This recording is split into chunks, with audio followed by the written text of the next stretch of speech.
Apesar das lutas e das dificuldades, das desilusões e decepções, está todo mundo bem, para a glória de Deus, não é isso? Vamos orar então para a gente começar o nosso estudo? Ô Felipe, ora por nós aí, para a gente começar. Amém, Senhor.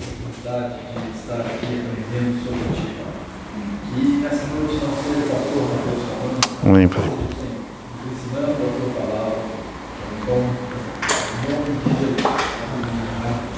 Amém. Apocalipse capítulo 9, a partir do versículo 1. Apocalipse capítulo 9, a partir do versículo 1. Nós vimos semana passada o capítulo 8 inteiro. Muita gente faltou semana passada porque estava chovendo, né? Mas fizemos o estudo. Capítulo 8 inteiro e vimos o último selo do Apocalipse, né? Que a gente compreendeu que ser o juízo. E vimos também as 4 primeiras trombetas, né? Vegetação destruída em parte, água salgada destruída em parte, quem estava aqui vai lembrar. Isso tudo gerava o quê? Fome na terra. Da mesma forma que o terceiro selo do Apocalipse, que é o cavalo preto, que também gerava fome na terra. E falei isso para a gente analisar os paralelos entre os selos, trombetas e taças, né? A terceira trombeta do Apocalipse é as águas doces destruídas em parte, trazendo sede na terra, né? E a quarta é a mudança nas ações do sol, da lua e das estrelas. Aí, eu falei com vocês que hoje seria mais pesado do que quarta-feira passada. E eu falei isso por causa do versículo 13. Aí eu quero que você lê comigo o capítulo 8, para a gente fazer a introdução.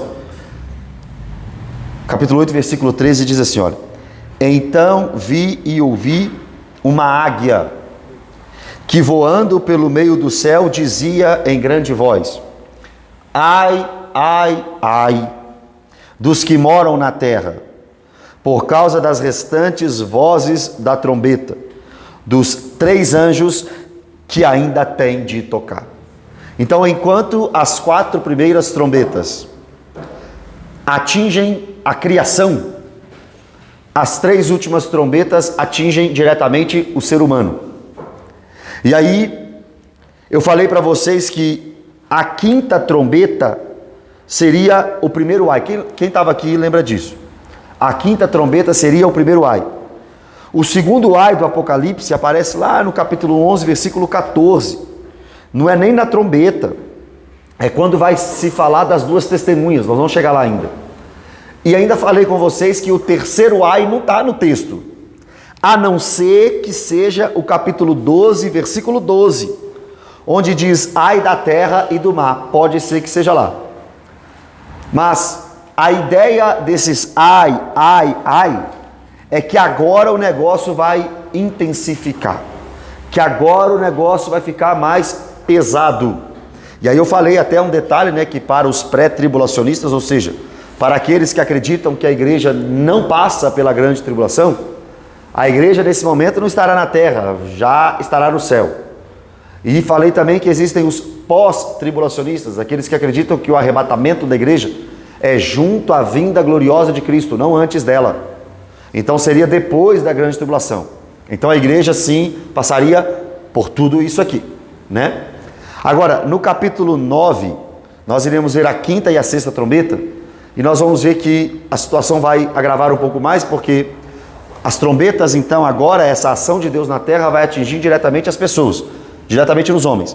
E eu disse que tinha uma faísca de esperança para nós, como povo de Deus, na grande tribulação, porque eu creio que a igreja passa pela grande tribulação. Então eu creio que o arrebatamento não é antes da tribulação. Eu creio que o arrebatamento é depois da tribulação. Eu creio que o arrebatamento é junto com a vinda de Cristo. Compreendo que a igreja passa pela grande tribulação e não ficará isenta desse momento. Porém, acredito nisso com uma ressalva. E quando eu chegar no versículo 4, eu vou te explicar qual é a ressalva, ok? Vamos lá. Apocalipse capítulo 9, então, a partir do versículo 1. O 5º anjo tocou a trombeta, e vi uma estrela caída do céu na terra. Essa história de estrela caída no céu já apareceu lá no capítulo 8, versículo 10, tornando a terra em absinto, as águas em absinto. No capítulo 12, versículo 9, nós veremos de novo 12, 9 não. 12, 4. Nós veremos também essa ideia, do 12, 4 em diante, na verdade, né? Nós veremos essa ideia das estrelas caindo no céu, do céu. Alguns dizem aqui que seria uma alusão a Satanás que caiu do céu, né?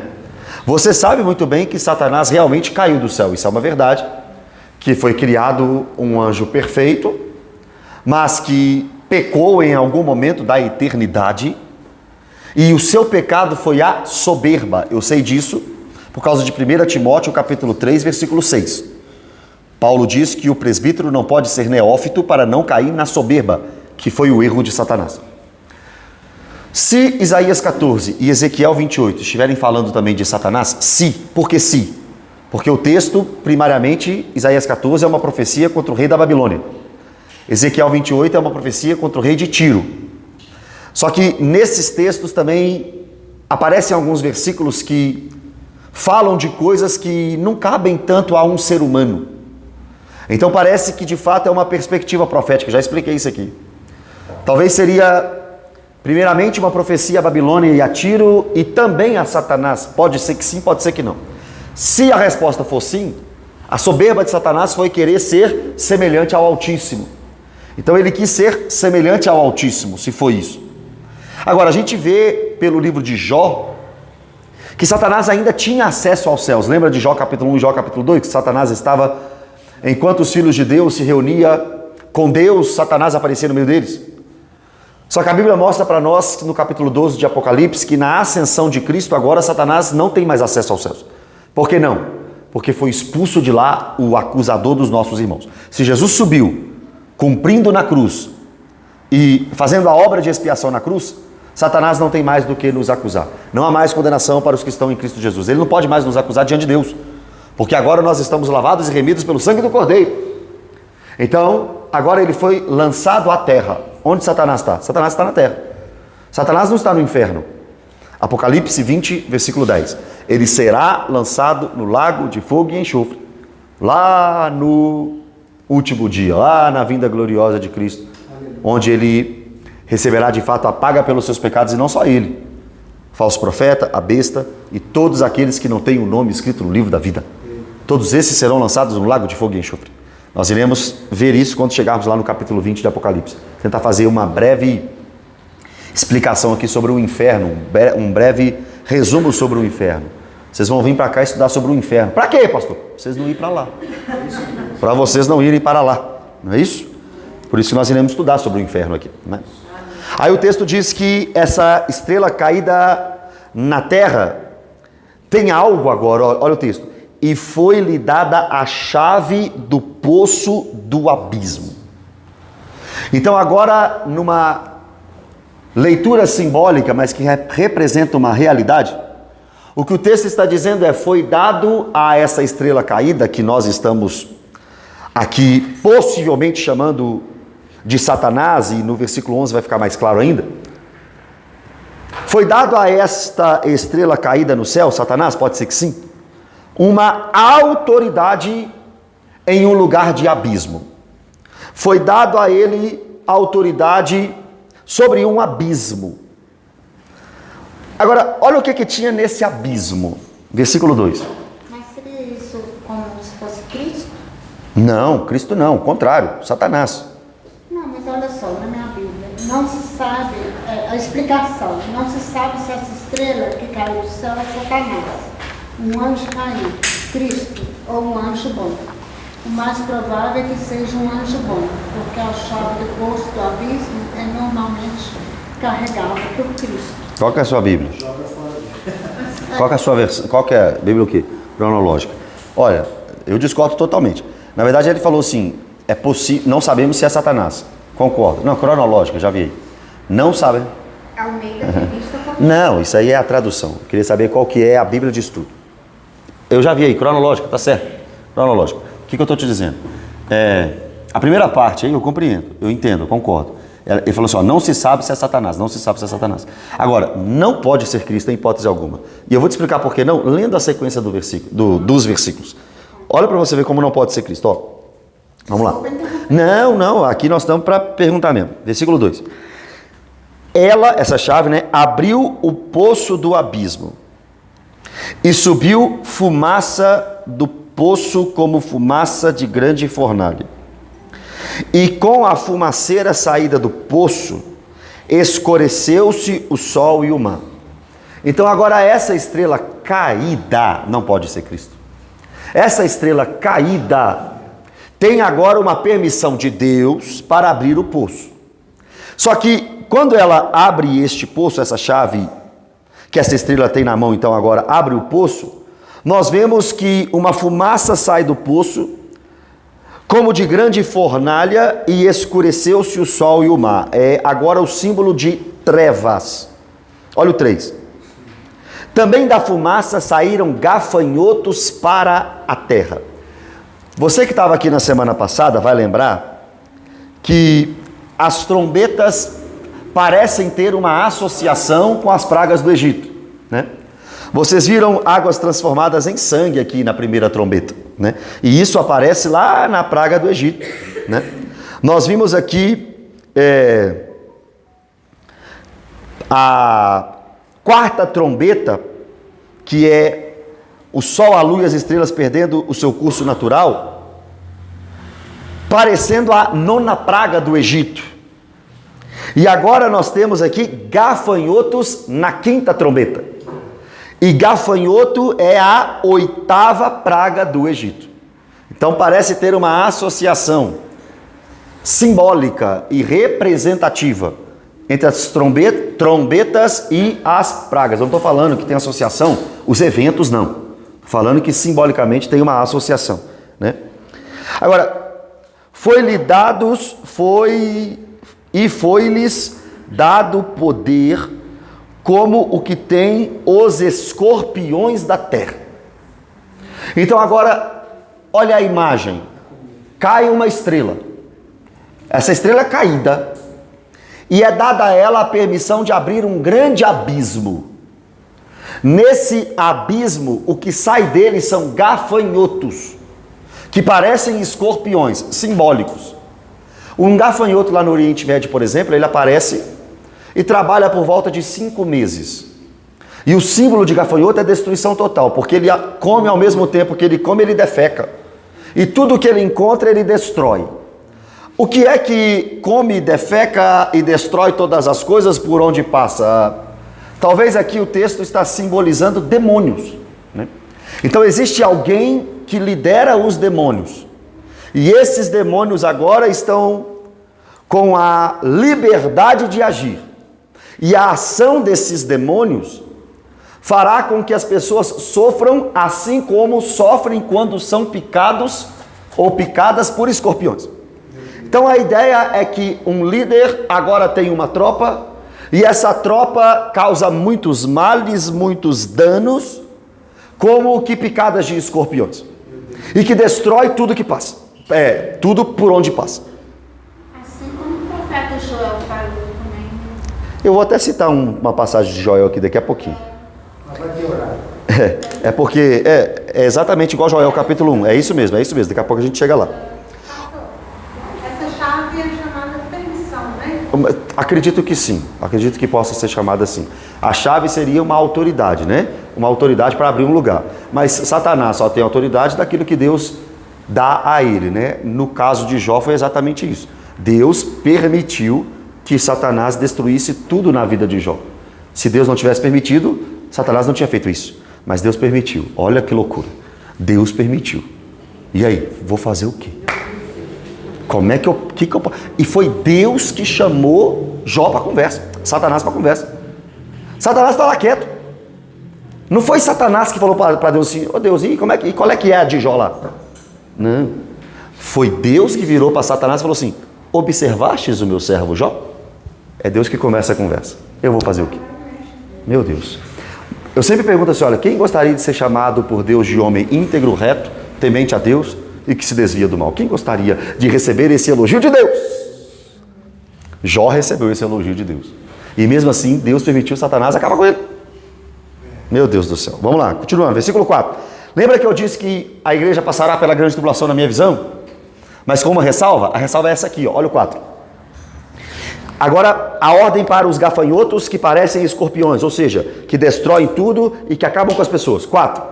E foi-lhes dito que não causassem dano à erva da terra, nem a coisa verde, nem a árvore alguma, tão somente aos homens. Daqui a pouco eu termino de ler propositadamente. Esses gafanhotos que destroem tudo por onde passam, que deixam destruição, que tem um líder que é caído e que parecem escorpiões de tão mal que faz para os homens, recebeu uma ordem.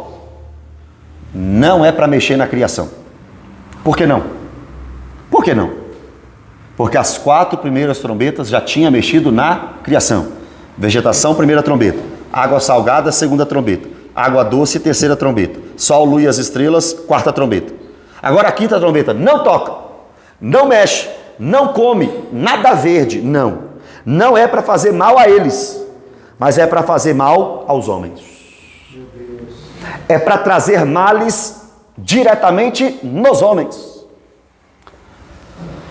Quais homens? Os que não têm o selo de Deus sobre a fronte. Os que não têm o selo de Deus sobre a fronte. Esse versículo me prova 2 coisas. A primeira, tem crente na grande tribulação, sim. Tem gente com selo de Deus na grande tribulação, sim. Só que esses são preservados deste juízo. Na grande tribulação, nós não temos a igreja recebendo o juízo de Deus. Nós temos a igreja sendo perseguida pelos ímpios. Mas o juízo de Deus da grande tribulação não cai na igreja, cai nos ímpios. E isso é uma prova. E isso os irmãos que não acreditam na igreja na grande tribulação jogam para nós que acreditamos essas perguntas, né? Mas a igreja vai receber juízo de Deus? Não. A igreja vai ser perseguida. A igreja vai passar por aquilo que ela sempre passou, perseguição. E os juízos de Deus? Está aqui no 9, versículo 4, provando que não. E tem outros também, outros textos também, por exemplo, só a título de curiosidade, só nesse parênteses. Abre aí capítulo 13, versículo 8, para você ter uma ideia. Apocalipse, capítulo 13, versículo 8. 13, 8.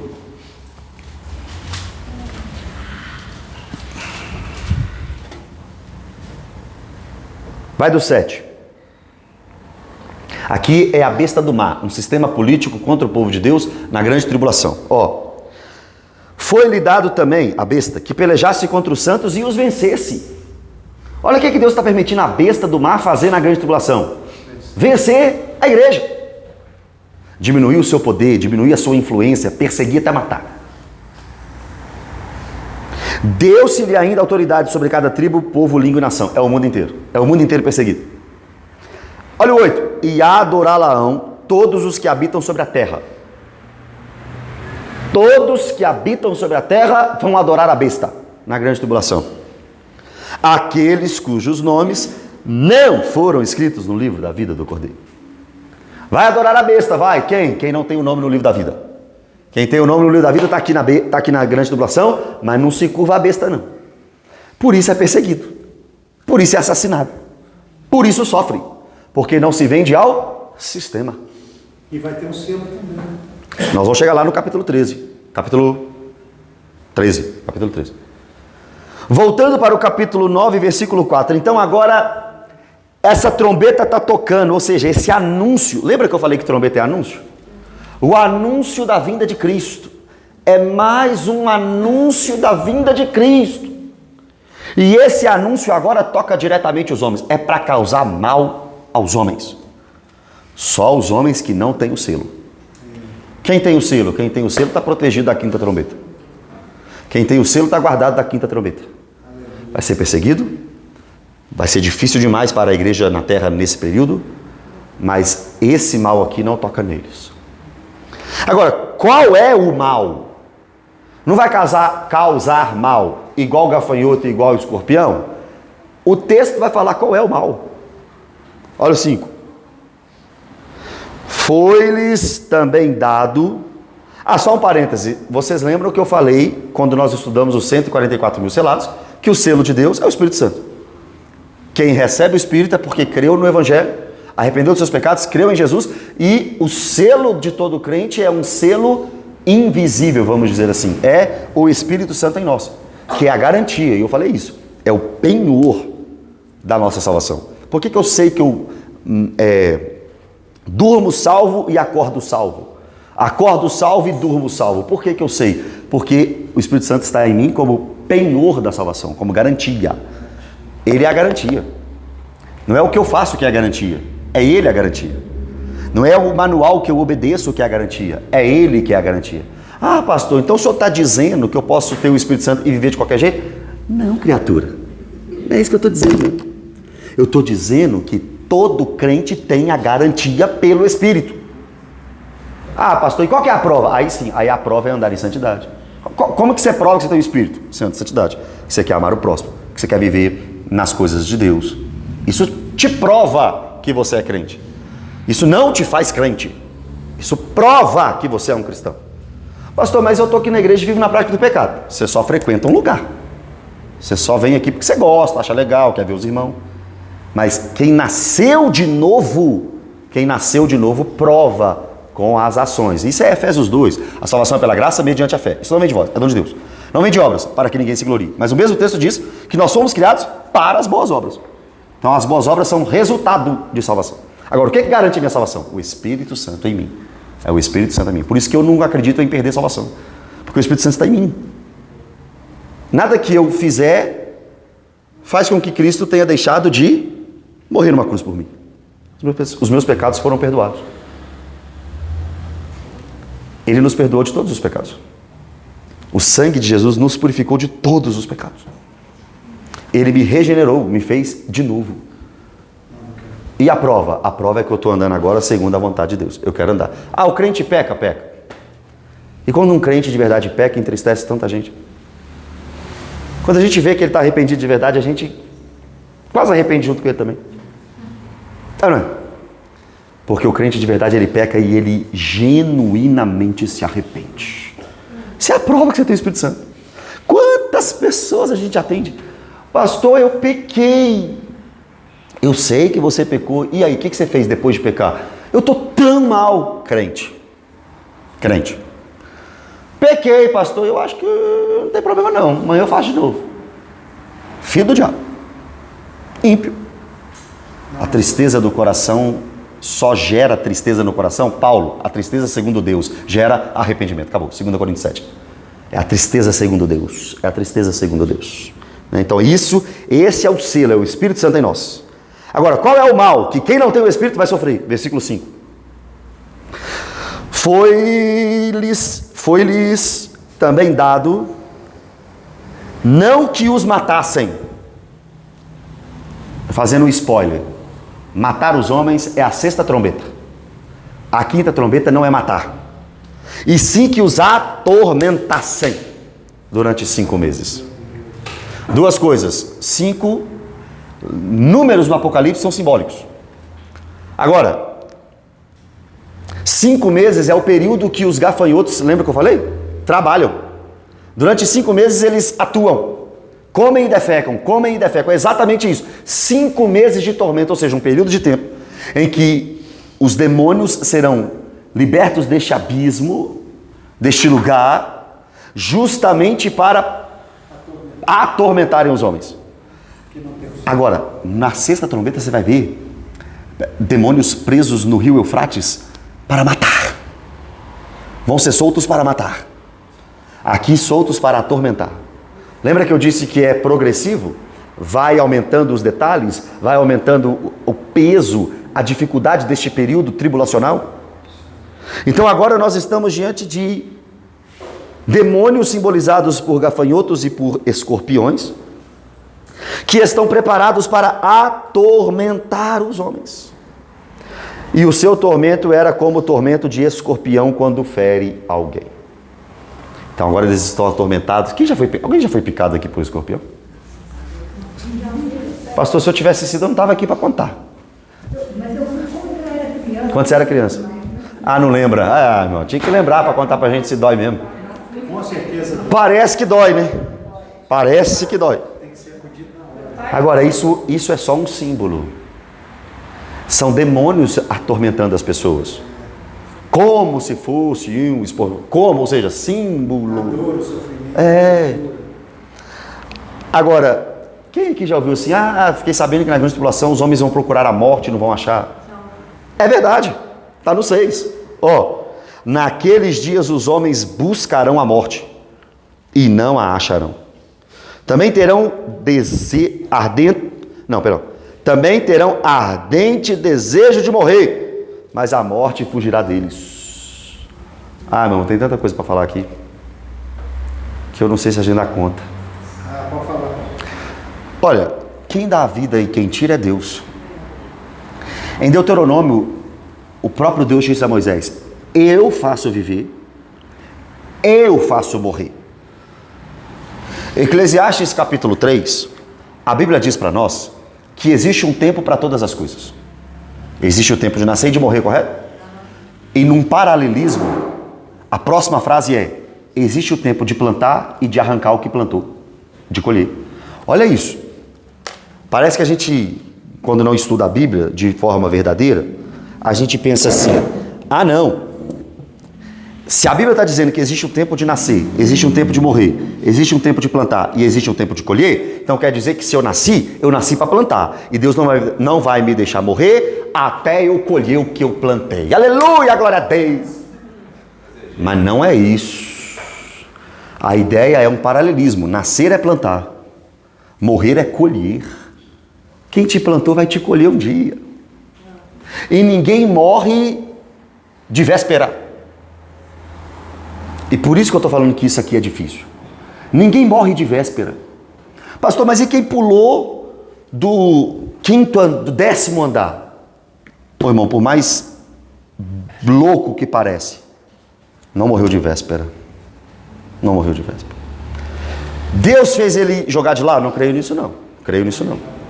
Não acredito nisso não. Agora, que Deus escreveu aqueles dias, Ele escreveu. E como é que a gente sai disso?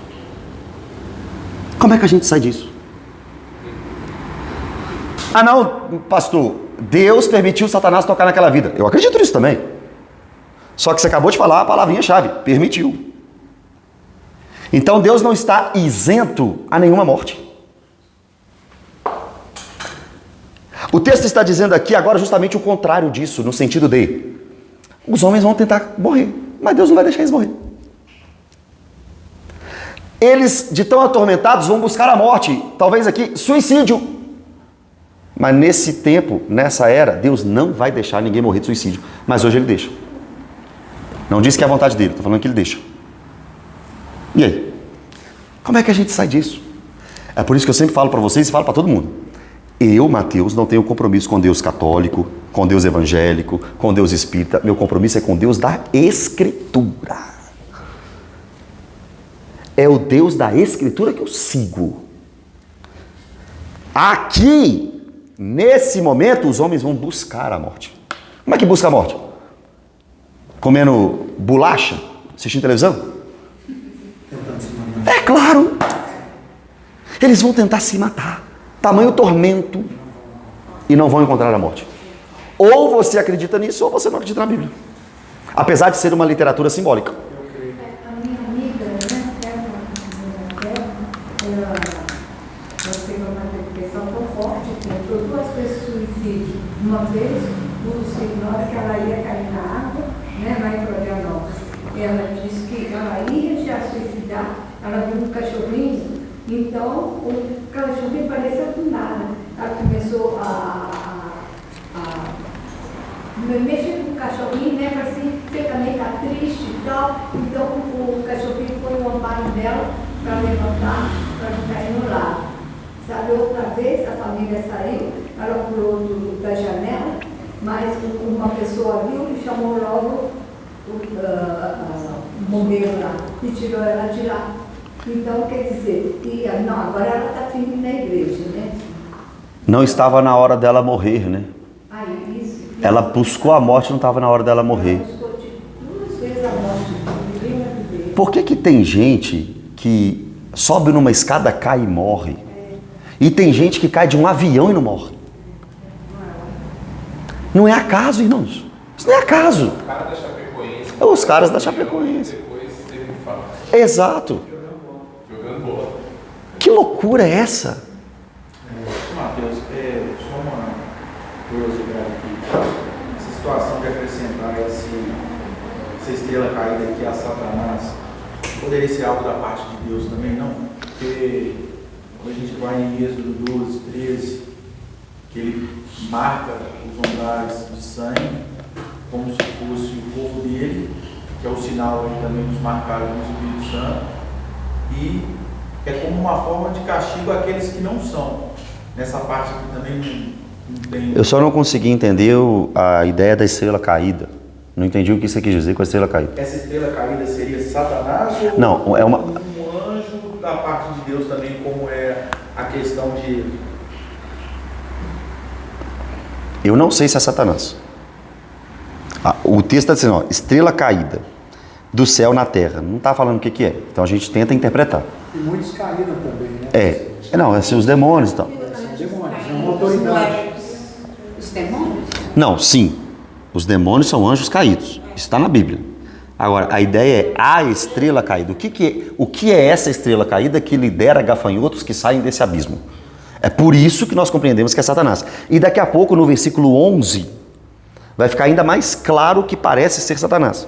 O que eu estou te perguntando é qual é a associação disso com os umbrais da porta? É isso que eu não entendi. Porque aqui foi da parte de Deus. Da parte de Deus que matou... Anjo da morte. O anjo da morte. Tá, agora eu entendi. O anjo da morte veio da parte de Deus e matou todo mundo. Isso, correto. Você está me perguntando se pode ser um anjo da parte de Deus também para causar este mal. Pode. Agora eu entendi. Pode. Mas por que eu acho que não é? Mas pode. Por que eu acho que não é? Por causa do versículo 11. Daqui a pouco a gente chega no 11. Tá? Primeiro, por causa do 2, que é ele que lidera gafanhotos. Mas isso aí até aí não prova nada. Mas talvez no 11, talvez fica mais claro. Ok? Entendi. Vamos lá. Eu estava falando do suicídio, né? Dando esse exemplo, né? Não é fácil. É difícil. É complicado. Só que a Bíblia me diz em vários textos que é Deus que dá a vida e é Deus que tira. Só que eu não posso também cair num fatalismo exacerbado dizendo que tudo que acontece milimetricamente foi Deus ali. Mas eu não posso dizer também que Deus está isento das mortes. Não posso. Um exemplo, só um exemplo que não doutrina, mas é um exemplo. Acabe, olha isso, Deus quer matar Acabe. Até aí tudo bem para vocês? Deus querer matar um homem? Tudo bem, aí que dá a vida que tira. Deus quer matar Acabe. Aí o que ele faz para matar Acabe? Levanta um espírito mentiroso da parte de Deus. Para enganar Acabe, dizendo que Acabe vai para a batalha e vai vencer a guerra. Você pode mentir? Não, Deus também não mente. Só que ele usa um espírito mentiroso para os seus fins. É isso que você tem que entender. Deus está acima de qualquer coisa que você pode imaginar. Ele faz o que ele quer. Ele está livre. Será que a Priscila vai achar de mim, hein, se eu fizer Deus estar lá simples? Tá, não. Ele faz o que ele quiser. Então esse Deus que faz o que ele quiser, levanta um espírito mentiroso para enganar Acabe. Aí Acabe vai para a batalha. Cheio de armadura. Preparado para a guerra. Só que tem um pedacinho sem armadura no corpo dele. Aí a Bíblia diz que vem uma flecha soltada pro nada. O camarada não queria acertar ninguém. Ele jogou uma flecha. A flecha vai, viaja e chega justamente no lugar do corpo do homem que não tinha armadura e matou Acabe. Aí se você lê com os óculos do ceticismo, no lugar errado, na hora errada, ei, azar, hein? Mas crente no lugar certo, na hora certa. Jesus se densa. Entendeu? Uma pedrinha que Davi jogou No Golias. Que aí ele morre, pá, pesado. E são tantas coisas.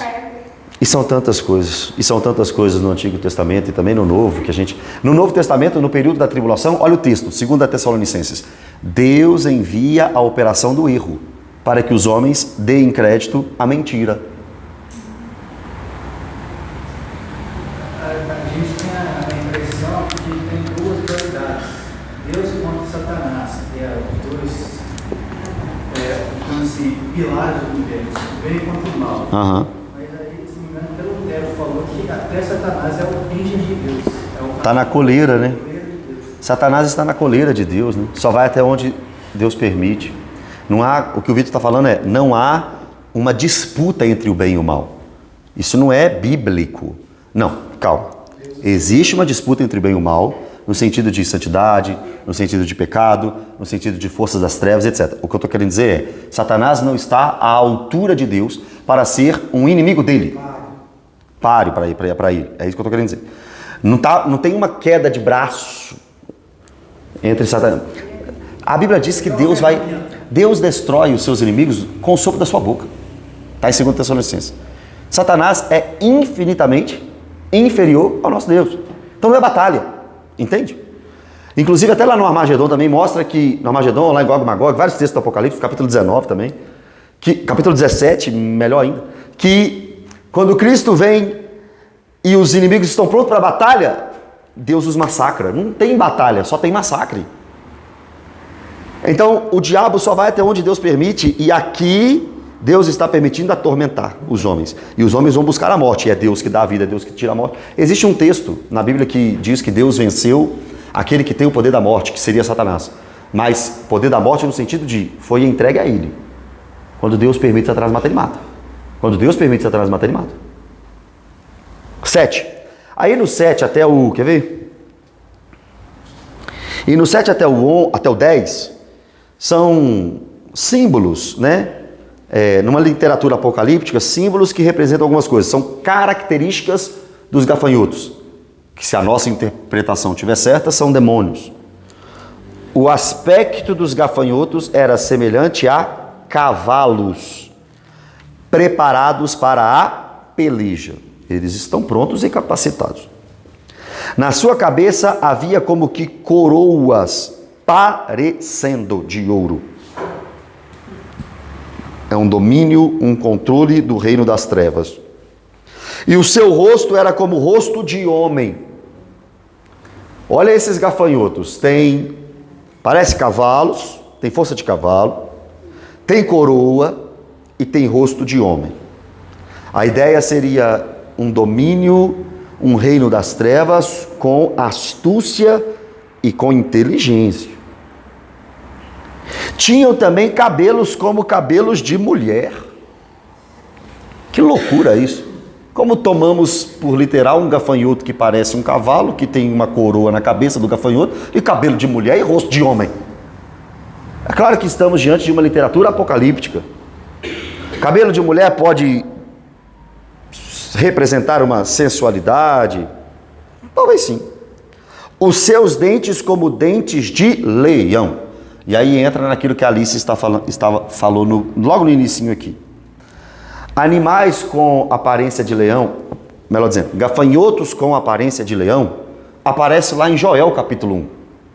Joel capítulo 1 tem os famosos cortador, migrador, destruidor e devorador. Se você não der o dízimo, o cortador, o migrador, o destruidor e o devorador vai entrar lá na sua conta bancária e vai comer todo o seu dinheiro, hein? Tô brincando. Porque alguns dizem porque Malaquias 3 diz, né? Repreenderei o devorador. Aí eles associam Malaquias 3, não vou explicar esse contexto agora, eles associam Malaquias 3 com Joel capítulo 1. E diz que quem não é dizimista, na vida dele tem cortador, migrador, destruidor e devorador. Então é por isso que você está passando aperto, mas isso não é verdade. Isso não é verdade. Até porque Joel capítulo 1 mostra gafanhotos mesmo, literalmente. Não é como uma literatura apocalíptica. Joel é uma literatura profética. É uma fala do profeta e Deus falando com o profeta. É um diálogo entre os dois, né? E Joel viveu, acho que 800 anos antes de Cristo, não sei, confere para mim aí, Vitor. Sei que conferência. Ah, lá tá lá. Acho que é 800 anos de Cristo, alguma coisa assim. Num período de grande crise em Israel. No período em que os gafanhotos realmente destruíram tudo em Israel. Aí o capítulo 2 de Joel é a promessa de duas restaurações. A restauração do campo e a restauração espiritual. Por isso que Joel capítulo 2 mostra para nós a promessa da descida do Espírito Santo. Joel 2, é. De moço e de azeite, a referência espiritual. É, a referência espiritual. Ele diz, né? E repreenderei o voador, o cortador, o destruidor. Não. Não, isso é Malaquias 3. Eu estou falando de Joel 1. Joel 1, Joel diz, olha, o que sobrou do devorador, o migrador comeu, o destruidor comeu, etc. Eram gafanhotos mesmo, animais. Joel está falando de uma crise agrícola. Joel está falando de uma crise terrena. Não tem nada a ver com demônio. Pode falar. 400 anos. Não. Não. Joel 400 anos não. Sabe por que não? Porque 400 anos antes de Cristo foi Malaquias, depois do cativeiro babilônico. Joel é pré-cativeiro babilônico. Não é 400 não. 850 daí? Ah, quase acertei, falei 800. 400 não, com certeza. Então Joel também fala do juízo do mundo, não é isso? Também fala. Então,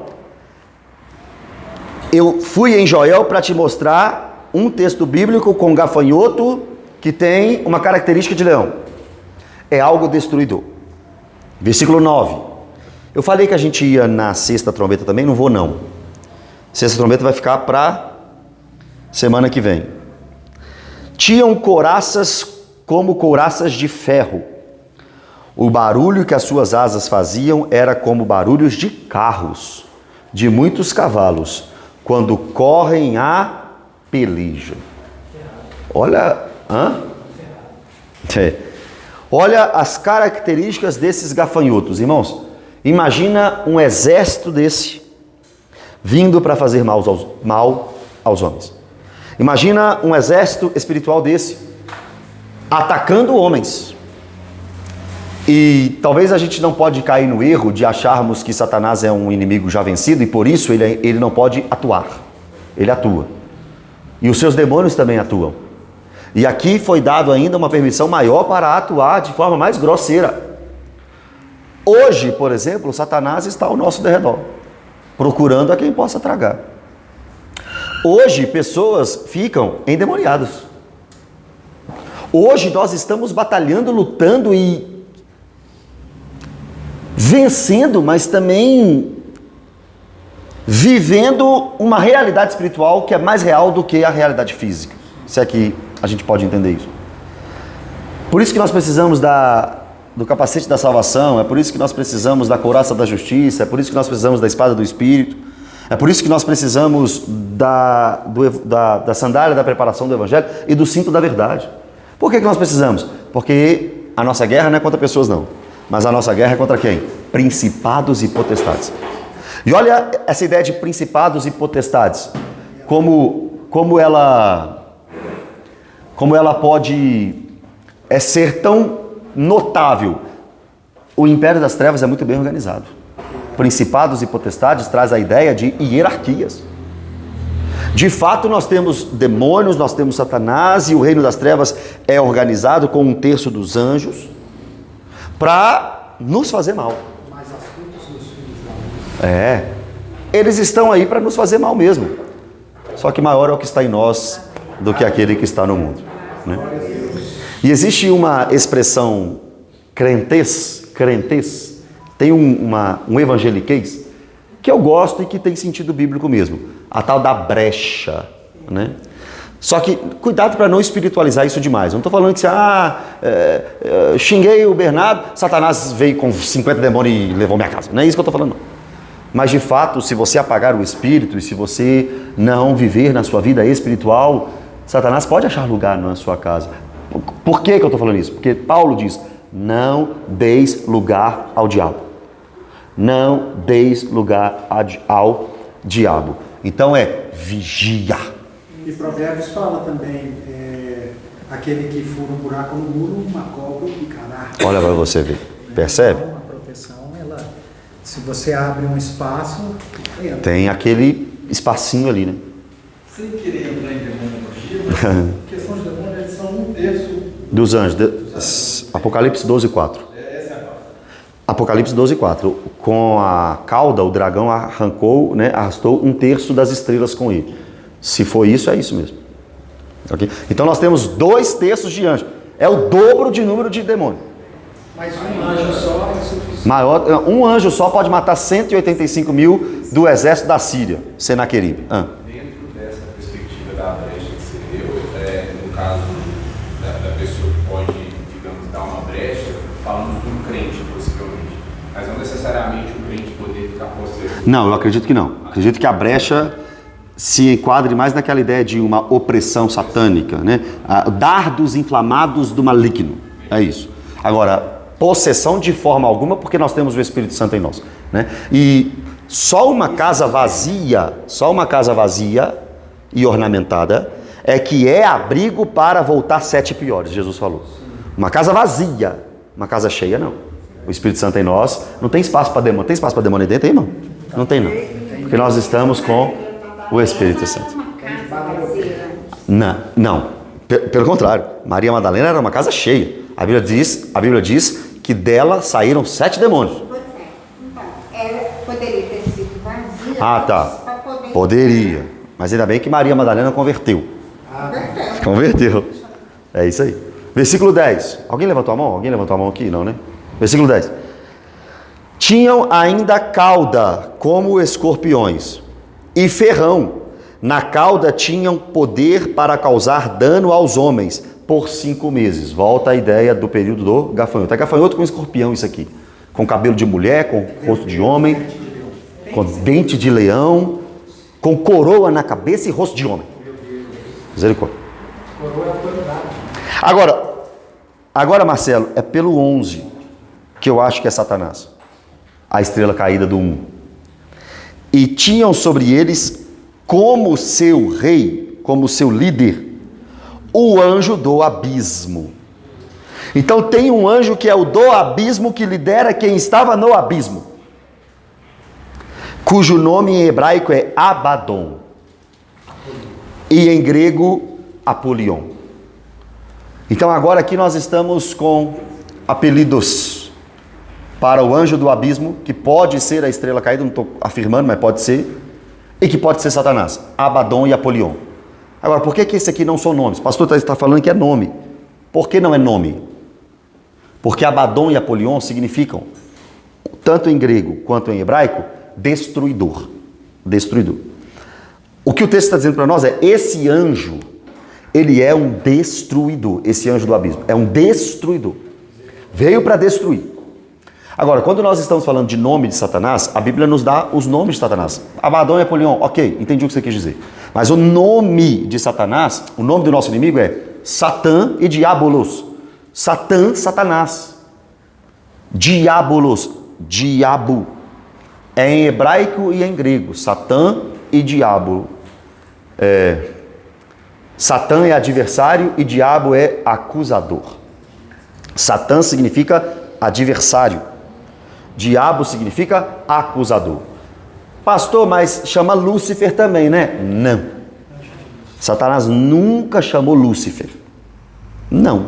Isso, primeiro, Lúcifer é uma palavra latina, que se encontra na Vulgata Latina, uma versão da Bíblia em latim, de São Jerônimo, da Igreja Católica. Isaías 14, eu já falei isso, não sei se você vai lembrar, é uma profecia contra o rei da Babilônia.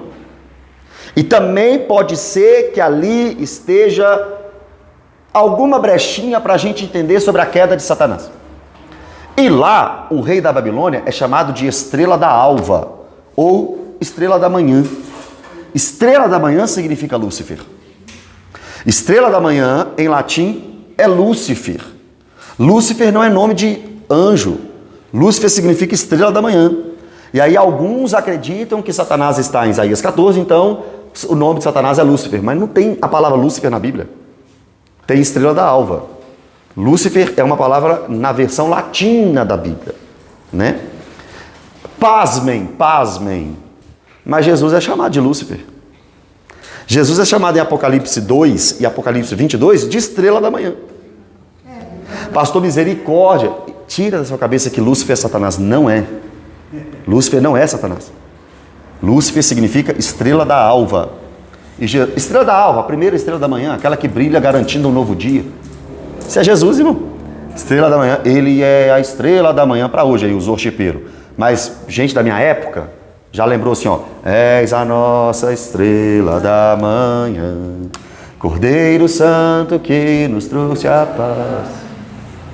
Não, era isso. Estrela da manhã? É porque o nome de Jesus é um dos atributos. Estrela da manhã, exatamente.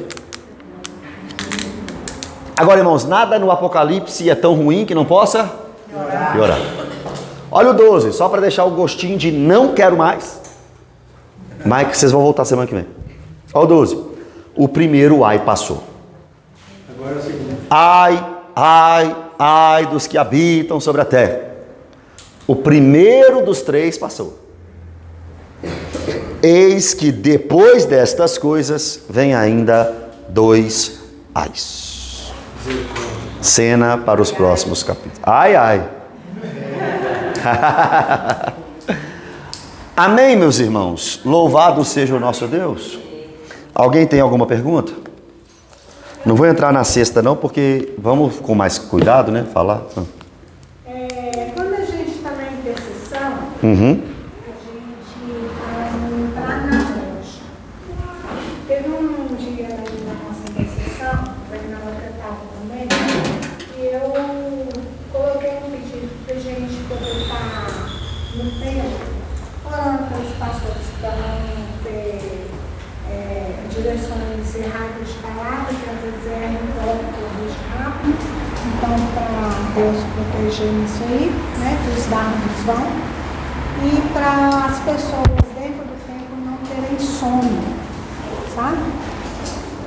Porque muita gente começa a dormir e tal, porque vem abatendo que o inimigo não quer que ouça a palavra, e nem que acorde para as coisas de Deus. E eu, particularmente, no tempo, lutei contra o sono, porque parece que todas as dados que estavam indo nas pessoas vieram em mim. E teve uma pessoa que estava lá na intercessão com a gente e falou assim: nossa, como eu senti sono no dia do 8 de março, né, que teve. Mas era um sono infernal. Custei a me segurar. E tem muita gente que fica com sono na hora do culto. Essa brecha, ela condiz a essa explicação. Que brecha? Entendeu? De quem está orando ou de quem A gente está intercedendo. se colocar na brecha? É. Não, eu acredito que Satanás não está satisfeito com quem ora. Ponto. Mas eu não acredito que... Eu acredito que os ataques podem surgir, acredito nisso. Acredito que nós estamos, de fato, numa batalha espiritual, acredito nisso. Mas eu não acredito que, porque você orou, necessariamente as coisas vão acontecer com você.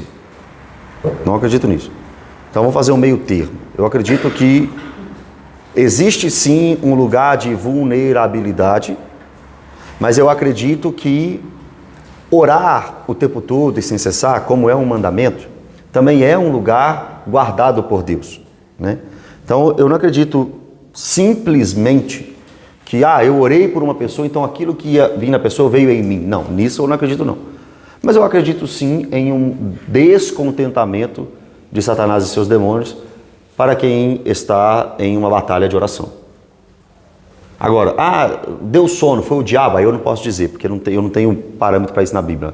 Eu só sei que Pedro, Tiago e João dormiram quando Jesus estava no Getsemane, porque estava com sono mesmo, né? Então talvez é sono mesmo, trabalhou demais, ficou na gandaia até de noite, né? Tem que arrepender de pecado e acordar, né? Mas eu não acredito que é Satanás que pôs sono. Não vou dizer isso, por falta de exemplo bíblico para isso. Eu entendo assim que quando, por exemplo, às vezes a pessoa fala assim, vou me colocar na brecha. É mais uma referência daquele momento que o profeta entra na brecha e vê a glória de Deus. No sentido de nos colocarmos em Cristo, na rocha, né? Por quê? Porque não há um outro mediador. Eu não acredito que porque eu intercedi, eu mesmo, a minha ação em si, seja o resultado, mas sim um mover da oração que ele, que é o mediador único, vai fazer. Por que eu falo assim? E por que eu estou falando assim com cuidado? Porque eu já fui muito cético quanto ao mundo espiritual. Muito cético. Só que nós temos exemplos bíblicos sobre batalhas espirituais, né? Então a gente deve fazer o meio termo, para não cair tanto no misticismo, mas também não cair na incredulidade, né? Nem tudo é demônio. Nem tudo é demônio. Ah, acabou a luz, é o demônio. Ah, o gás acabou, é o demônio. Não, você não comprou outro gás. Uma ligação em Efésios, né? Efésios 6. Então, é um dos textos que me fazem entender que sim, Satanás e seus demônios estão aí atuando contra nós. Sim. Efésios 6, lá a batalha. Então, assim, nem tanto ao céu, nem tanto ao inferno. Nem tudo é demônio. Mas tem coisa que é o capeta mesmo. Entendeu?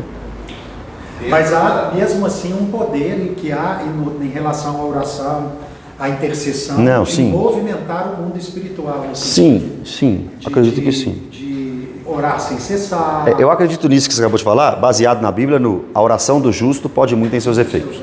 Né? Considerando o capítulo 9 de Apocalipse, para a visão pré-tribulacionista, aqui já a igreja teoricamente já teria sido arrebatada. Sim. Então, dentro da visão pré-tribulacionista, como que eles conseguem fugir desse... O selo de Deus? Do capítulo 4. Isso foi uma... Essa foi uma pergunta que eu fiz num debate em São Paulo para um pré-tribulacionista. Falei, olha, mas e esse texto aqui, o Apocalipse 13 e tal?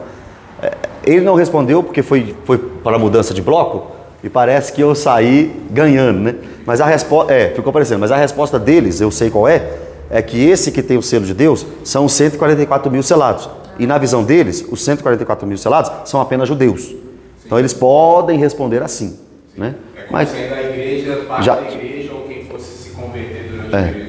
Aí a pergunta para eles é pior ainda, porque então o judeu que converte e tem o Espírito, judeu converte, tem o selo, tem o Espírito e não é igreja? Sim. Ah, mas é a dispensação. Aí eles partem para o dispensacionalismo. A era da igreja acabou, agora é Deus voltando. Então sempre vai ter uma resposta. Sim. Não satisfatória, mas sempre vai ter uma resposta. Amém? Vamos tirar a nossa foto aqui, vamos orar também? Amém, irmãos? Vocês podiam dar um sorrisinho aí, hein?